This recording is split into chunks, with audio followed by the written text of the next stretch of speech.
The Team Never Quit podcast is sponsored by Navy Federal Credit Union. You can get a low intro APR on their Platinum credit card. Learn more at NavyFederal.org. Going on, guys. Welcome back to another episode. Marcus, Morgan, John. Hello, guys. Yeah. Hello. Happy New Year. We're all back in the studio. Feels Here good. we are. Feels good. Here we are. Here, back. In real life. I've got a Patreon question. Send it. What is your favorite rainy day activity? Lonesome Dove. College football. Well, let's see. I mean, like, let's walk That's this. a great question. So when I was a kid, more in depth. I liked crawfishing in the ditch. Did y'all have crawfish in the ditch? Okay, wait a minute. Oh, wait a minute. You Now, said you're talking right about, now. like, You act back like an then? idiot? I know, Like both, oh, right? Oh, Because I know it's different. I was thinking about it too. The things that I do now as an adult, I don't crawfish in the ditch anymore, but that was fun. yeah, we did that. I mean, if it was a cold, rainy day, we were out in the woods playing Army. Yeah, that's when we play paintball. Then we or try to find a way to sled through the ditches on something. Usually a hydro sled or whatever. Man, if it's cold and rainy right now, I'm watching. And it's football season. I'm on the couch. Mama's cooking chili. I'm done. Yeah. Wait. Cook a chili or a soup or something like Yeah. that. Lonesome Dove, Band of Brothers. It's a good, yeah. All right, what about you, Michelle? Yeah. I was a reader. I was a total dork. I'd just curl up with a, cup of coffee and a book. But it's rainy every day here in Washington. I was about to say. So, You must read Well, a this lot. would be a perfect question for you. So, what do you got? What do y'all do on a normal? Because curling up next to the fire with a book on a rainy day, that's something too, for sure. Especially if it's cold rainy day. Yeah. So here it's just, you live life in the rain. It's kind of a challenge, but I remember when I was always there in the wintertime, and all I want to do is crawl up in the corner and sleep. Because if we weren't doing that, we're in the water. Is it June? June, July. There's 1 month where it doesn't rain. It's beautiful. You can see Mount Rainier all the way down from June, I think. Is it Rainier or what? oh yeah, summers are amazing. Summer, right? I can June, tell you July, it's not- August. It's Yeah, great. it's not November to So, February. It is absolutely. Yeah. All right. All right, great Patreon question. I like that. I like a good rainy day. We've got a great guest in store, guys. Michelle Black is a mother of 2 boys. She's a Gold Star wife, and she's an author, and she's an advocate for accountability and transparency in the U.S. military after her husband, Bryan Black, was one of the 4 soldiers killed in an ambush on October 4th, 2017. Welcome to the show. Thank you so much for having me on. It's an honor to be here. No, Michelle. Yes, ma'am. Looking forward Thank to you this. so much for being here. So we got to take it way back, I guess. Why don't you kind of, before we get into the weeds, why don't you kind of tell us a little bit about you? Maybe kind of tell us a little about Bryan, how y'all met. So I grew up California, which we just talked about, kind of high desert between Mojave. There's this mountain range that you go up into, and then you drop down into Bakersfield. So I grew up in this tiny little farming town called Tehachapi. So big family, small town, it was awesome, really great. And then I moved up after college and went skiing up in Mammoth Lakes, moved up there. And I was instructing snowboarding and helping out at this church, was involved at the church in town. And I actually ran into Bryan at church one day. And it kind of just grew from there. At the end of the ski season, I started backpacking and he started joining me. And the next thing we knew, it was just the 2 of us and nobody else. And he decided we ought to get married. And I took some convincing. And then the next summer we were married. So happened pretty quick, but Wow. best decision we both ever made. Where'd you go? Where'd you go to college? Cal Poly up in San Luis Obispo on the Central Coast. Oh, Yeah, I've been up there. Yeah, we know where that is. It's beautiful up there too. Yeah, Northern it California, is. most of California is beautiful, especially NorCal. It's awesome up there. Yeah, I loved it. So what kind? How did he grow up? Yeah, give a little background on him. Bryan was born on Camp Pendleton. His dad was a Marine, so they grew up so like all on over. Camp Pendleton. Yeah, he's a Marine brat. So when I met him, they'd been living in Germany, and then he'd actually moved back to Washington State where his mom settled, while his dad continued contracting and working with the Marines and, deploying all of that. So Bryan actually ended up in a program through school where he graduated high school at the same time he got his AA degree. So he actually graduated college at 21 years old. He went to Central Washington University, and after 2 years, of wrestling on their team and finishing up his bachelor. I think he got a business degree. Then he headed down to Mammoth to take a break and do some skiing. And so that's kind of how we hooked up. All right. So I get married. You guys out of Lejeune? I mean, I'm sorry. I got Marine in my head. Yeah. So when y'all got married, it was young, and then he just kind of that started the life.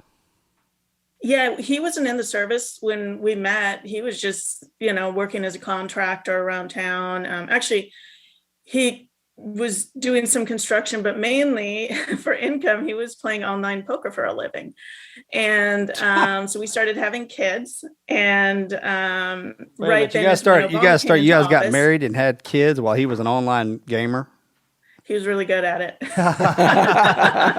Apparently, you can make a great living at it. I mean, online stuff. We paid off our first car and had a baby without insurance on it, pretty much.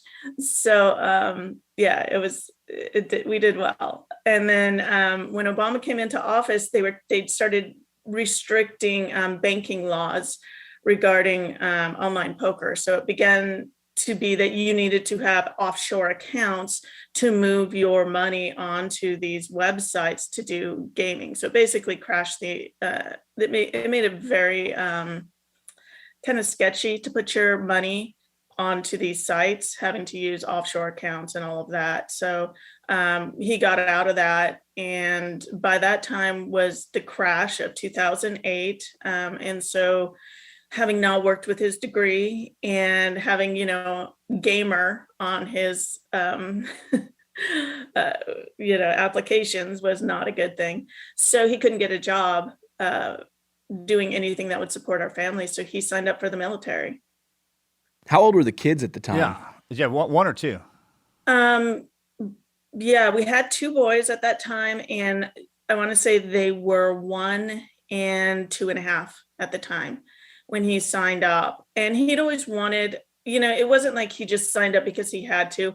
Honestly, Brian had nonstop talked about being a Navy SEAL or a Green Beret. And there are just some people who are born for it. And I'm sure you guys know, it's just who they are. And Brian was one of those people who, when you met him, you knew this is probably where it's going to go someday.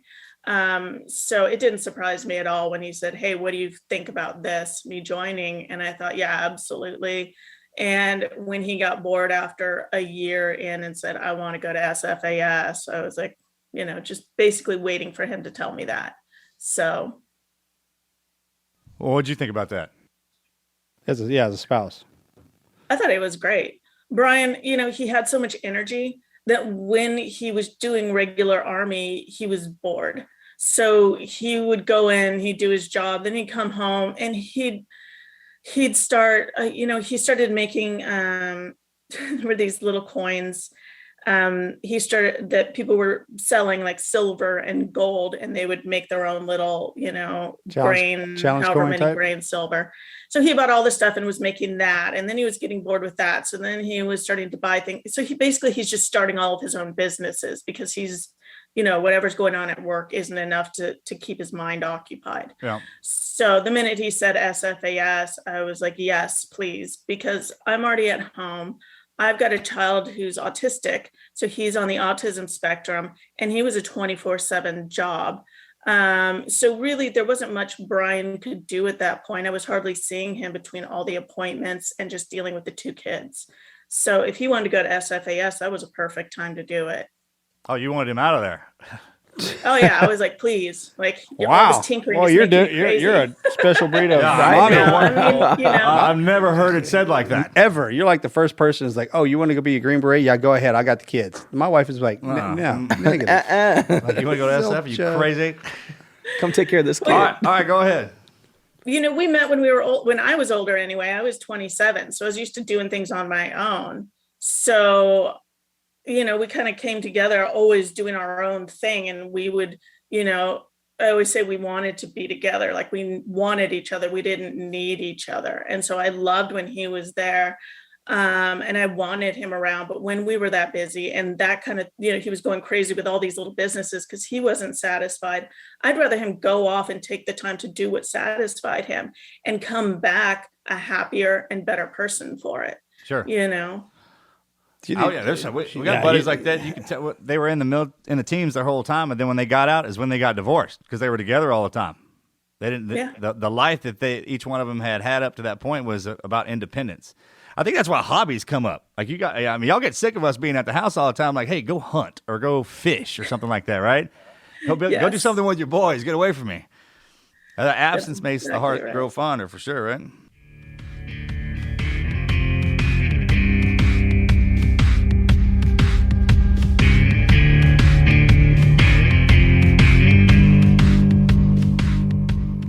All right, guys, let's take a second to thank our next sponsor, McPeak Market. You guys are no stranger to Richie McPeak. He has been an incredible friend of Team Never Quit. He was a guest. His incredible Never Quit story is one that you guys have to hear for yourself. If you haven't heard it, make sure to pause right now. Go listen to his episode. It is amazing. If you're trying to stay healthy and hydrated this winter with vitamin D, vitamin C, and zinc, you're tired of swallowing pills, carrying around large tubs of powders, and drinks with just way too much sugar, McPeak has the perfect solution. Delicious, convenient, single-serve hydration wellness powders with 0 grams of sugar. Healthy hydration created by nature, powered by science, on the go or at home. Enjoy food-based vitamins and minerals, mushrooms, superfoods, adaptogens, probiotics, all with 0 grams of sugar. And I can tell you from my own personal experience, his products are incredible. I was under the weather back in, I think, end of November or December, wasn't feeling great. Richie sent me some of his products and had me up and going in no time. You and your family can trust McPeak products. They are made in the USA, third-party tested, and their family sources all of their own ingredients. McPeak promises timely, accurate orders with excellence in customer service. Go check out the full lineup of products. They've got a great mushroom, a great Defense 360 immune booster, some sleep aids. They've got a Defense 360 kids. I know my nephew and nieces love how amazing it tastes. And the fact that it's got 0 grams of sugar, come on, you can give it to them. And Richie wants to hook you guys up, so head over to McPeakMarket.com. You're going to get 25% off with our code TNQ. That's right, Richie is going to hook you guys up with 25% off. Just go to the website, MCPEAK Market. Use our code TNQ. You're going to get that special offer, 25% off. Go check them out.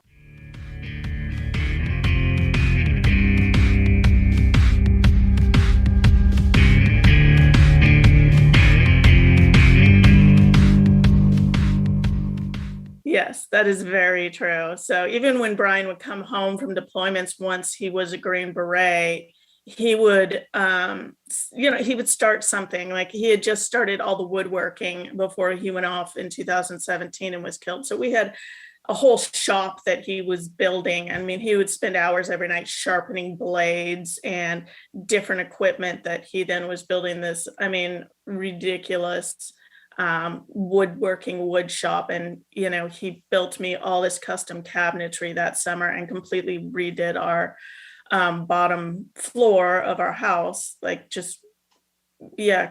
redid it in between going on vacations and training for his next deployment. So he just and he was also continuing to work on his French Hausa and Arabic. So he just was constantly going. So yeah. It was insane. Oh, and he had wanted to get out. And right before we decided whether or not he should re-up, he had discussed, well, what if I get out, what would I do? And I said, well, if you could do anything in the world, what in the world would you want to do? What would make you the most satisfied? And he'd always wanted to be a day trader and create a basically an algorithm for stock trading. I'm sorry, just back that up one more time. You physically said that out loud? What would satisfy you as a as a job? You go. No, we're sitting here taking. Heard we're that. sitting here taking that before because we're taking notes. Talking about man. I'm like, okay. I'm gonna get my wife. You boys are gonna get in trouble. You don't need us in here anymore, Michelle. It's like somebody call my wife. Yeah. Well, I'm lucky too. I had y'all come from the same stock. That's a ride or die is what we call them around here. I mean, y'all just you love your lives and then love us being in them, and then give us the opportunity to live our side just because it's entertaining to y'all. And I mean, y'all are special. Nope, it's not how my wife thinks at all. At all, zero. Yeah, but the whole thing was like, hey, what do you go do it? I was like, man, that's awesome, man. I've got to back up though. You should write a book, right? I've got to ask you though, Michelle, because you were the first woman in your family to graduate high school, so you had your own kind of upbringing around. You went to school, you went to college, so as a full-time mom, you're letting Brian kind of go live whatever he wanted to do. How was that for you, kind of in that? Well, it was interesting because in my family, typically the women stayed. So my family had always kind of moved together. So they all lived in one town and stayed there. And it was really, I was the first in the line of women on my mom's side. So to graduate high school. So my great grandma, my grandma, in fact, my grandma gave me these earrings when I graduated high school, these diamonds, because it was such a big deal for her that I graduate. And yeah, and then went on to college and all of that. So even just leaving Tehachapi was different for my family. Now there's a couple more who have left. I think I've got, I want to say maybe 5 cousins out of 26 who have left town. What size town? What Tehachapi? What size town is that? I mean, it's farming. What kind of farming are we talking about? When I lived there were about 30,000 people. Okay, I don't know how many are there now. Man, it's big. Yeah, I mean, it's not tiny, but when you're talking about being related to about, 150 of the people in that town, and we own a lot of the businesses and property, everybody knows who you are. Did your family settle that town?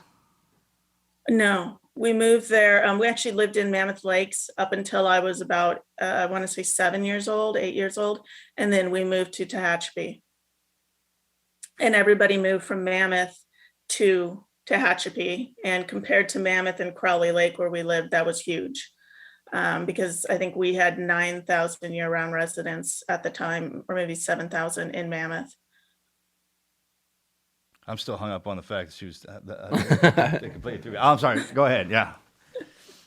So when he left for his, we're at re-up and day trader, and then you guys decided y'all pulled the trigger on him re-enlisting. We did, because what ended up happening was he loved the idea of being a trader. So then he created a stock trading algorithm in between all the other chaos that year. And he was saying that the degree of predictability was shocking, and he was really excited about it, but he was going to need some money to launch it. So we re-upped and took that bonus, which was ironic because Brian was going 1,000,000 miles an hour, and he ended up deciding he also wanted to invest it in crypto to sit there and hopefully grow while he was deployed. So rather than putting it into our bank account while he left, it went into cryptocurrency, which then I had to figure out once everything happened, how do I access cryptocurrency? So hopefully it was Bitcoin. Yeah. that seems to be doing pretty good now. No, you want to hear a funny story about Bitcoin? Tell me.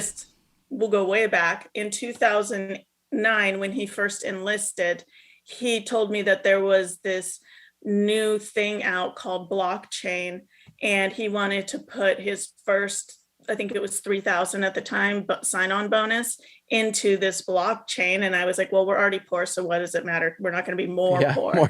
So he put the $3,000 into Bitcoin. And then he came back to me the next week and said, hey, Bitcoin doesn't have the scalability that it'll need to be successful, because in the future there would be hard forks created in Bitcoin that would make it more scalable.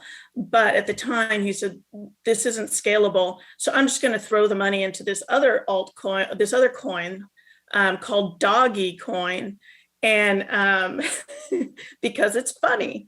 And, a couple years later, the meme came out, it changed to Dogecoin. And I had when he died, I had a crypto wallet full of Dogecoin, which was worthless. And Bitcoin was shooting up to 20,000 a piece. And we had bought it originally at under a penny a piece. And I just was, those are one of those stories you should never tell or forget about. Now that Bitcoin's worth like what, 30-something thousand a coin? 42 last time I checked. Oh. Yeah, I'm still hoping for that, that Dogecoin to hit the moon or whatever. Yeah, exactly. Hold on to it. Don't worry. Me both. I've got my Doge. Okay, that's great. So he got back in another round. What year was deployment when he passed? That was 17? 2017. Yeah, he re-upped, I want to say in April or May of 2017, and they left for that deployment at the end of August, and the ambush occurred on October 4th. So they were over there, maybe in country, actually on the ground at Wallam, maybe 5 weeks when that happened. What group was he with? 7th group? He was with 3rd group. 3rd group. Out of Fort Bragg. Okay. So if you don't mind, I think our listeners would like to hear exactly how that played out, or if you share the story just a little bit. Yeah, absolutely. So, gosh, I don't even know where to start. Do you want me just to tell the overview of what happened on the ground? Well, Or- just so people know. Yeah, we're just kinda get doing the relative timeline of what- relative timeline where how like how you- it's you got to deployed us. to Africa and Okay, Talk about whatever you want. yeah, he got deployed this was his second deployment to Niger. Last time they were in Maradi, which is more southern. This time they were in Awalum, which was up closer to the Mali border. It was northwestern. So they were they left August 28th, and I talked to him, I want to say 2 or 3 times. And then October 4th, a thing came across the newswire stating that a team had been attacked up near the Mali border. And my mother-in-law called me and essentially said, hey, there's been this team attacked. And I pretty much told her that's Brian's team. I knew they were out working along the Mali border here and there. I didn't know they were working that close. And that's because originally they weren't. That was the mission they were on. What ended up happening is they were on a 1-day mission, and it got extended and extended 2 more times. Sure. Until they were up right on the Mali border, which is heavy with terrorist activity. And they had no backup, no air support, nothing. And they were about 5 hours from any help. So when I got the word from my mother-in-law, I said, okay, that was Brian's team. Brian's dead. I got the knock about 2 hours later, stating that he was in fact killed in action, along with 3 other Americans and 5 Nigerians. And it took at the time, actually, when I got the knock, they didn't know about David. So they actually just said that there was 1 missing in action. And so for a couple days, I want to say it was about 48 hours after the incident, David Johnson was missing, and he was their support mechanic. And then they ended up finding him under a tree, not far from, maybe a mile from the ambush site. And he was returned home, and there was a lot of controversy surrounding that. We all received phone calls from President Trump, and most people remember this incident because there were words back and forth between Trump and one of the wives, where she said that he told her basically he knew what he signed up for, but it still hurts anyway. And then it kind of broke out into a huge political fight with the media. And then a little bit of a Twitter back and forth between her and him, I want to say.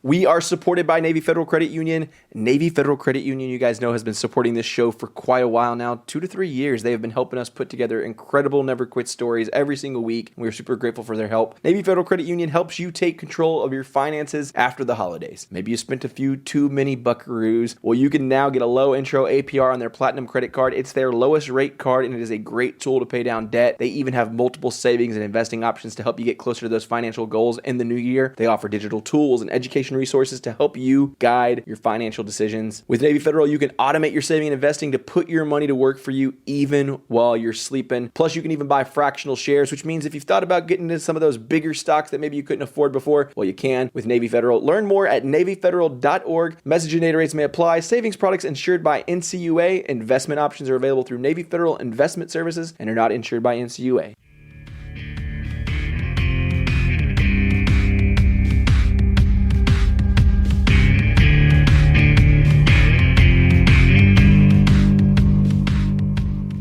Then an investigation was started by AFRICOM. And not long after that happened, media outlets were reporting that the team had gone rogue and acted like a bunch of cowboys. And of course, anybody who knows Green Berets, knows special ops, they don't go rogue, especially an entire team. If you had told me one man had, I might consider that. But an entire team, particularly my husband, they don't go rogue.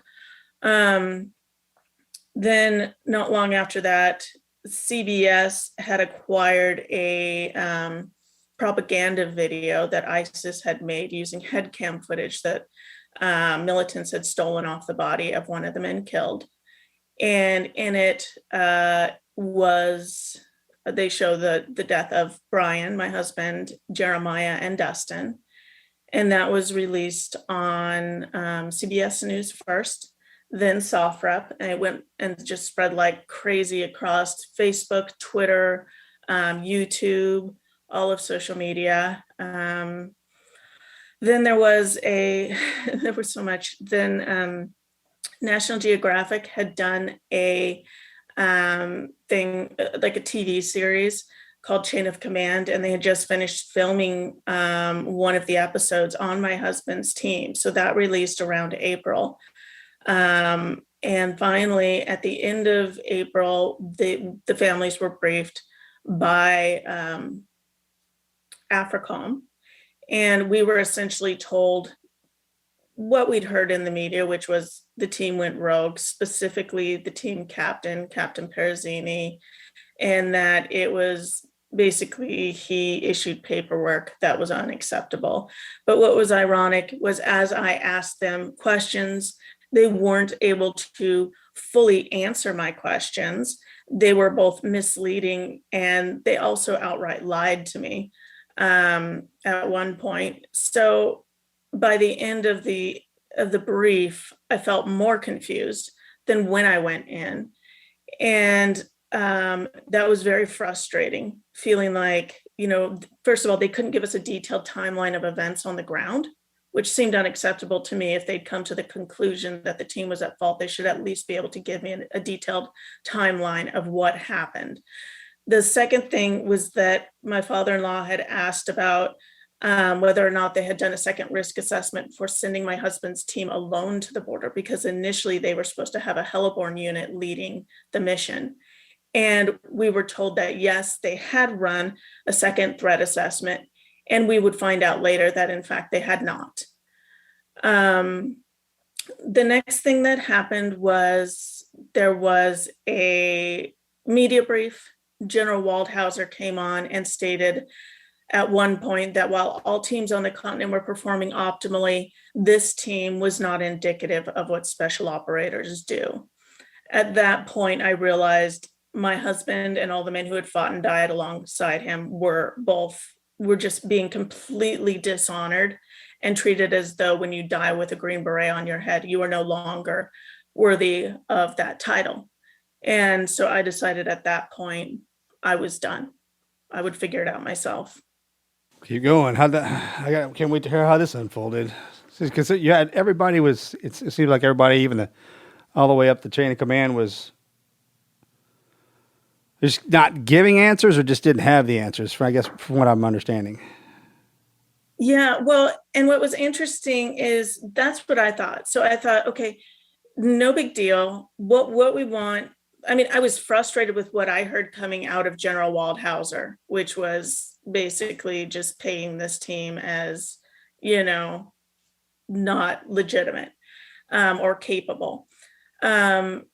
So I thought, well, I'll get the detailed timeline of events on the ground and start from there. So I asked the men on the team if they would trust me. At that point, they didn't trust media. They were looking at a whole separate investigation.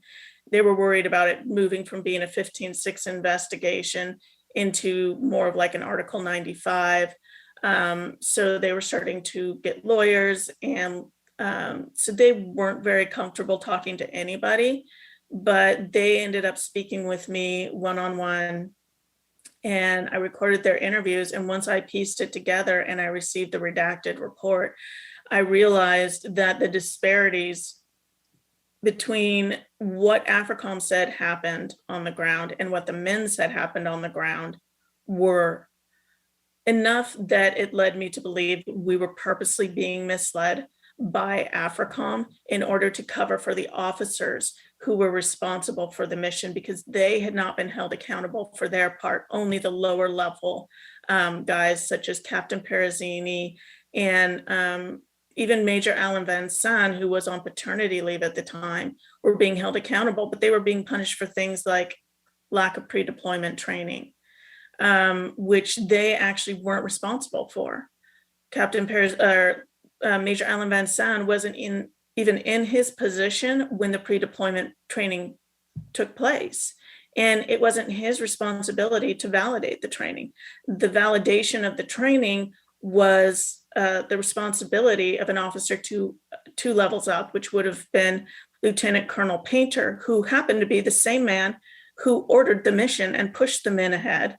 And when I talked to the men on the ground, they said adamantly, each one individually on their own, that they had specifically said, we need to return to base. This is not a good mission. We are not comfortable with it.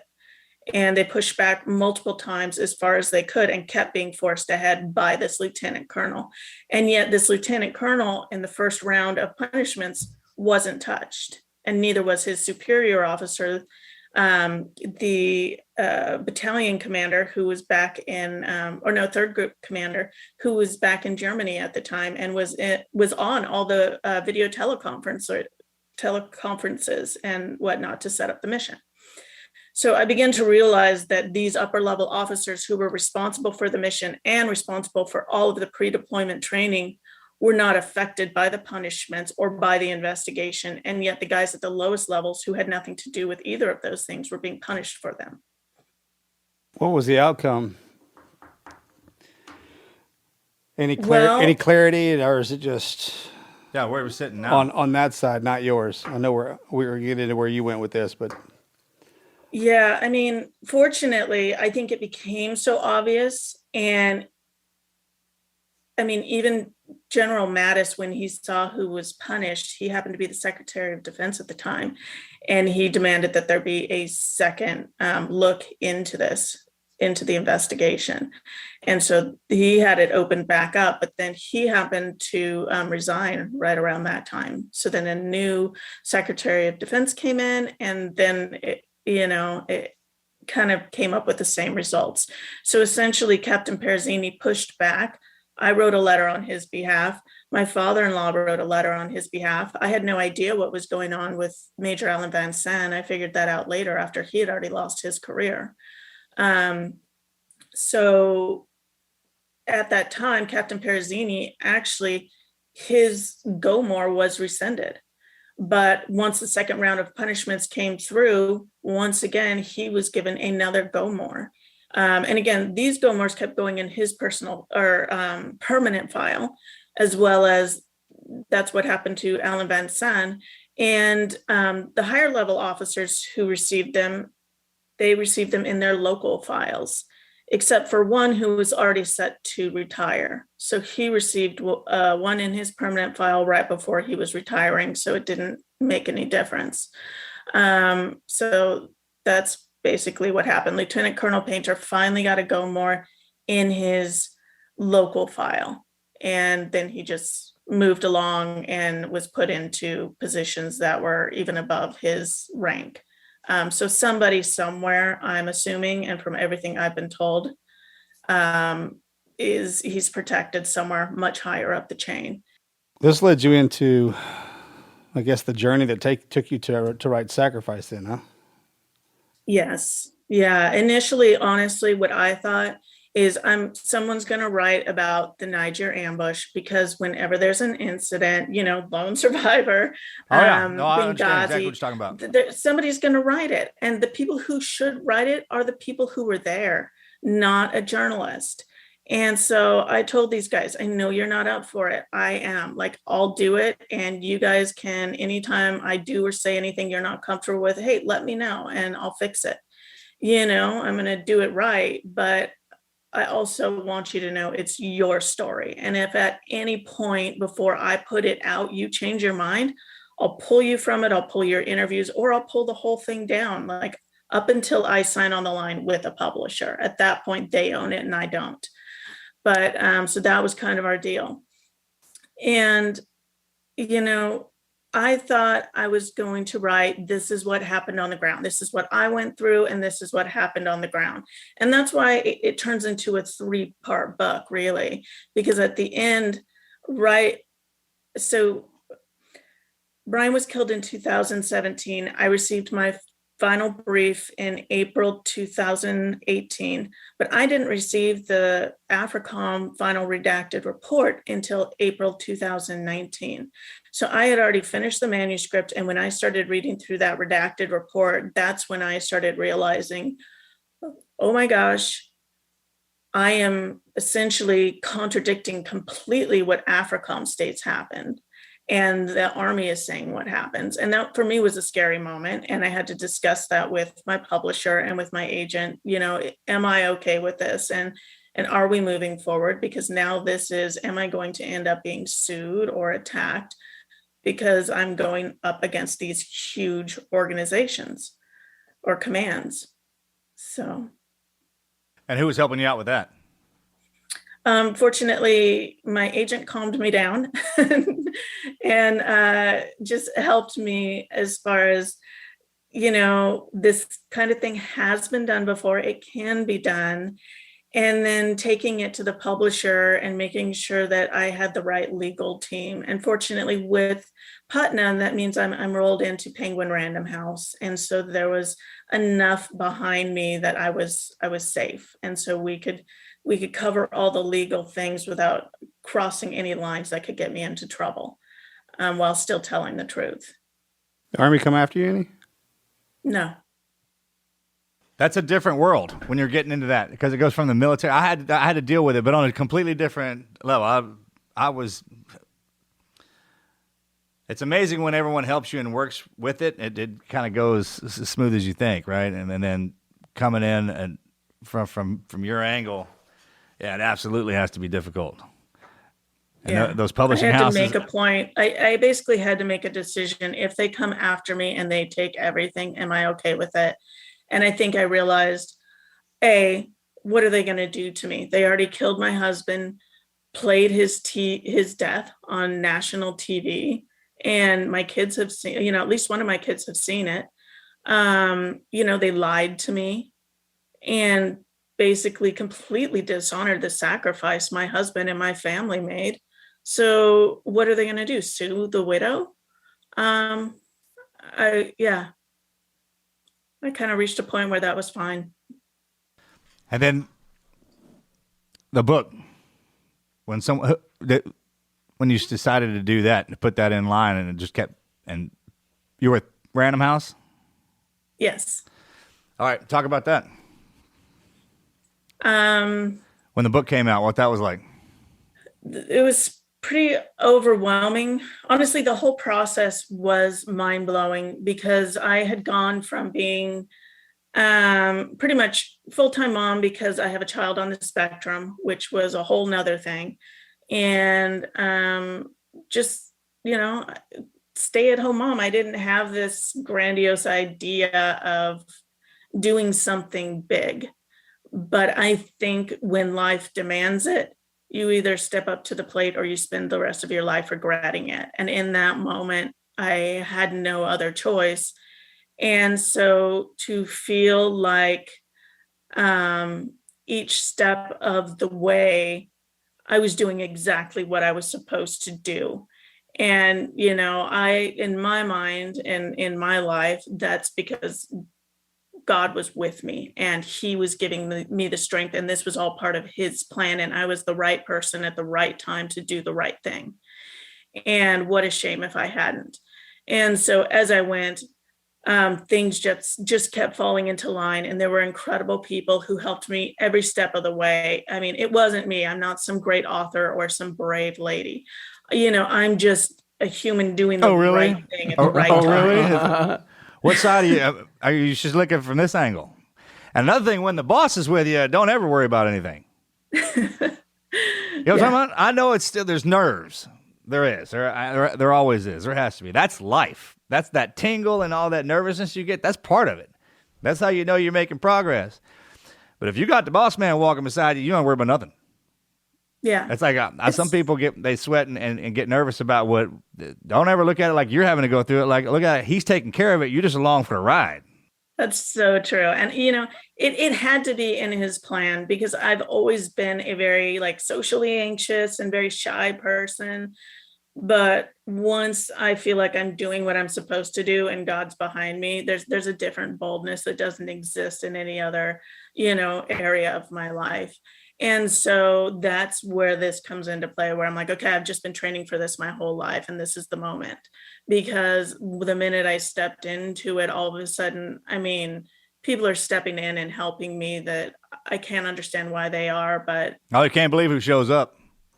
You can't Yeah. believe who shows up when you start walking the path like that, right? And Yeah. it is overwhelming, right? It is. I mean, to pray for a top 5 publisher and then laugh and think, right?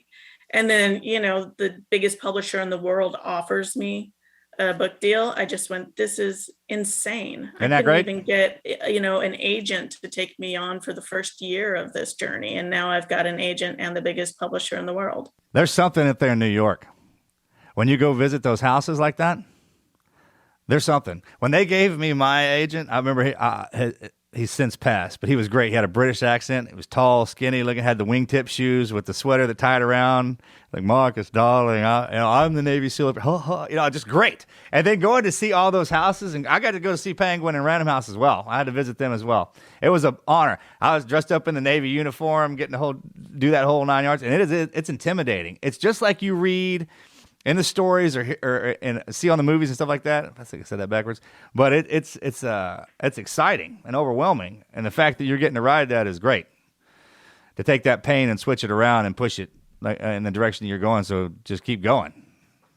Yeah, it's really incredible. I feel, it's overwhelming. And I think for me too, and I'm sure you experienced this, it's knowing that the price it came at. And for me, I think often that this should be Brian sitting here because he's the one who bought this for me.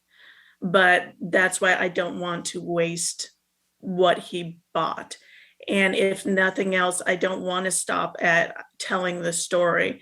I want to continue on to accountability. So what happened to him and what happened to these families and my family doesn't happen to, not that it doesn't happen to anybody else, but that we make it more difficult for this type of situation to happen, and that we hold those accountable who should be held accountable, that they're no longer escaping from this. I mean, even just what we saw happen in Afghanistan was horrific. And where's the accountability? There is none.